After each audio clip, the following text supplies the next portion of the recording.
மதீனாவுக்கு சென்றதற்கு பிறகு சஹாபாக்களிடையில் மஷூரா நடந்தது. எப்படி தொழுகைக்கு கூப்பிடுறது? சிலர் சொன்னாங்க, யா ரசூலல்லாஹ், நெருப்ப மூட்டுவோம். நெருப்ப மூட்டினா வருவாங்க தானே, ரப்பான் அடிப்போம், இல்லாட்டி ஊதுவோம். இதெல்லாம் யூதர்களுடைய கிறிஸ்தவர்களுடைய கலாச்சாரம். ஸல்லல்லாஹு அலைஹி வஸல்லம் சொன்னாங்க, சரி பாப்போம் என்ன நடக்குது என்று எல்லோரும் போய் தூங்குறாங்க.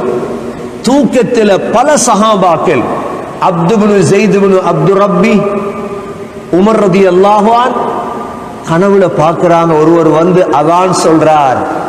நபி அவங்க சொன்னாங்க, கனவை பார்த்துட்டு, இன்ன ஹாதிஹி லருயா ஹக், இது உண்மையான கனவு அப்படின்ட்டு, ஃபகும் மஅ பிலால், பிலாலுக்கு சொல்லி கொடுங்க. ஏனென்றா பிலால் ரலியல்லாஹுடைய சத்தம் நல்ல தூரம் போகும்.